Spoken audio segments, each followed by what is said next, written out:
ಓಂ ಶ್ರೀ ಗುರುಭ್ಯೋ ನಮಃ. ಎಲ್ಲರಿಗೂ ನಮಸ್ಕಾರ. ಧೃತಿ ಡಿವೋಷನಲ್ ಯೂಟ್ಯೂಬ್ ಚಾನಲ್ಗೆ ಹಾರ್ದಿಕ ಸ್ವಾಗತ ಸ್ನೇಹಿತರೆ. ಇವತ್ತಿನ ಈ ವಿಡಿಯೋದಲ್ಲಿ ಬಹಳ ವಿಶೇಷವಾದ ಮತ್ತು ಅಪರೂಪವಾಗಿ ಬರುವ ಅಧಿಕ ಜ್ಯೇಷ್ಠ ಹುಣ್ಣಿಮೆ ಅಂದರೆ ಅಧಿಕ ಪೌರ್ಣಿಮೆಯ ಸಂಪೂರ್ಣ ಮಹತ್ವವನ್ನು ತಿಳಿಸಿಕೊಡ್ತೀನಿ. ಈ ವರ್ಷ ಬಂದಿರುವ ಅಧಿಕ ಮಾಸದ ಹುಣ್ಣಿಮೆ ಯಾವ ದಿನ ಬಂದಿದೆ, ಯಾವ ಹುಣ್ಣಿಮೆ ತಿಥಿ ಯಾವಾಗ ಆರಂಭವಾಗಿ ಯಾವಾಗ ಅಂತ್ಯಗೊಳ್ಳುತ್ತದೆ, ಯಾವ ಸಮಯದಲ್ಲಿ ಪೂಜೆ ಮಾಡಬೇಕು, 33 ದೀಪಗಳ ಮಹತ್ವವೇನು, ಚಂದ್ರನಿಗೆ ಅರ್ಘ್ಯ ಯಾಕೆ ಕೊಡಬೇಕು ಅನ್ನೋದನ್ನು ಸಂಪೂರ್ಣವಾಗಿ ವಿವರವಾಗಿ ತಿಳಿಸಿಕೊಡ್ತೀನಿ.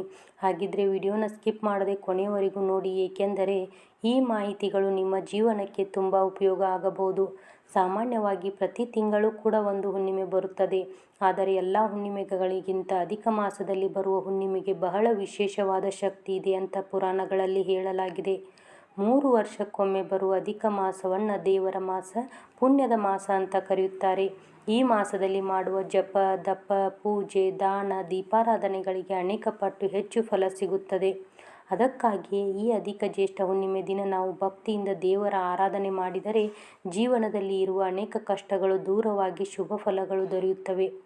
ಈ ವರ್ಷ ಅಂದರೆ 2026ನೇ ಇಸ್ವಿಯಲ್ಲಿ ಅಧಿಕ ಜ್ಯೇಷ್ಠ ಹುಣ್ಣಿಮೆ ಮೇ 31 ತಾರೀಕು ಭಾನುವಾರ ಬಂದಿದೆ.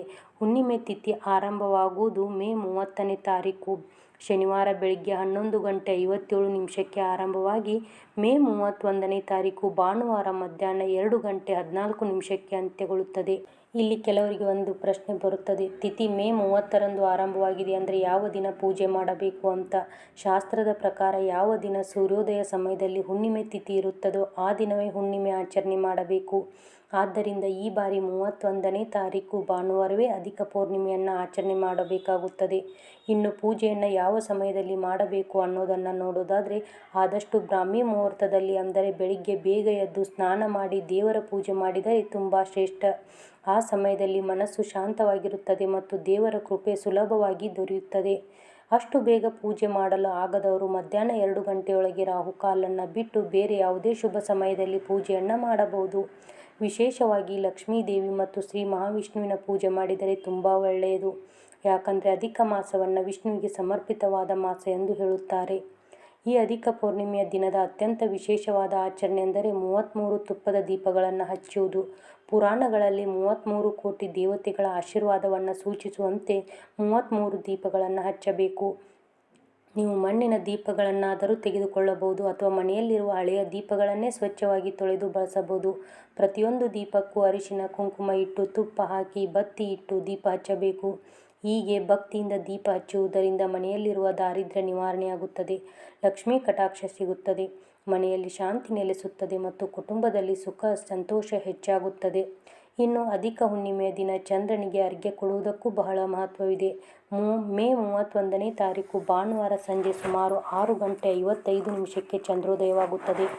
ಆ ಸಮಯದಲ್ಲಿ ಮನೆಯ ಮೇಲ್ಛಾವಣಿ ಅಥವಾ ಎತ್ತರದ ಸ್ಥಳಕ್ಕೆ ಹೋಗಿ ಚಂದ್ರನ ದರ್ಶನ ಮಾಡಬೇಕು.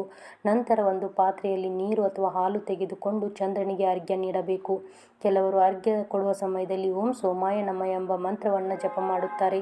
ಹೀಗೆ ಮಾಡುವುದರಿಂದ ಮನಸ್ಸಿನ ಅಶಾಂತಿ ಕಡಿಮೆಯಾಗುತ್ತದೆ, ಆರೋಗ್ಯ ಉತ್ತಮವಾಗುತ್ತದೆ ಮತ್ತು ಕುಟುಂಬದಲ್ಲಿ ಒಳ್ಳೆಯ ವಾತಾವರಣ ನಿರ್ಮಾಣವಾಗುತ್ತದೆ. ಈ ದಿನ ಉಪವಾಸ ಮಾಡುವುದು ಕೂಡ ಬಹಳ ಶ್ರೇಷ್ಠ. ಸಂಪೂರ್ಣ ಉಪವಾಸ ಮಾಡಲು ಆಗದವರು ಸಾತ್ವಿಕ ಆಹಾರ ಸೇವಿಸಿ ದಿನವಿಡೀ ದೇವರ ನಾಮಸ್ಮರಣೆ ಮಾಡಬಹುದು. ವಿಶೇಷವಾಗಿ ವಿಷ್ಣು ಸಹಸ್ರನಾಮ, ಲಕ್ಷ್ಮೀ ಅಷ್ಟೋತ್ತರ, ಶ್ರೀ ಸತ್ಯನಾರಾಯಣ ಸ್ವಾಮಿ ಕಥೆ ಅಥವಾ ಭಜನೆಗಳನ್ನು ಕೇಳಿದರೂ ಕೂಡ ಪುಣ್ಯ ಫಲ ದೊರೆಯುತ್ತದೆ. ಹಾಗೆ ಈ ದಿನ ಬಡವರಿಗೆ ಅನ್ನದಾನ, ಹಣ್ಣು ದಾನ ಅಥವಾ ಬಟ್ಟೆ ದಾನ ಮಾಡಿದರೆ ಅನೇಕ ಜನ್ಮಗಳ ಪಾಪಗಳು ಕಡಿಮೆಯಾಗುತ್ತದೆ. ನೋಡಿದ್ರಲ್ವ ಸ್ನೇಹಿತರೆ, ಇವತ್ತಿನ ಈ ವಿಡಿಯೋದಲ್ಲಿ ಅಧಿಕ ಜ್ಯೇಷ್ಠ ಹುಣ್ಣಿಮೆಯ ಸಂಪೂರ್ಣ ಮಹತ್ವ, ಪೂಜೆ ಸಮಯ, 33 ದೀಪಗಳ ವಿಶೇಷತೆ, ಚಂದ್ರನಿಗೆ ಅರ್ಘ್ಯ ಕೊಡುವ ವಿಧಾನ ಹಾಗೂ ಯಾವ ದಿನ ಯಾವ ಪೂಜೆ ಮಾಡಿದರೆ ಉತ್ತಮ ಫಲ ಸಿಗುತ್ತದೆ ಅನ್ನೋದನ್ನು ಸಂಪೂರ್ಣವಾಗಿ ವಿವರವಾಗಿ ತಿಳಿಸಿಕೊಟ್ಟಿದ್ದೀನಿ. ಈ ಮಾಹಿತಿ ನಿಮಗೆ ಇಷ್ಟ ಆಗಿದ್ದರೆ ವಿಡಿಯೋಗೆ ಒಂದು ಲೈಕ್ ಮಾಡಿ, ಹಾಗೆ ನಿಮ್ಮ ಕುಟುಂಬದವರು ಮತ್ತು ಸ್ನೇಹಿತರಿಗೆ ತಪ್ಪದೇ ಶೇರ್ ಮಾಡಿ.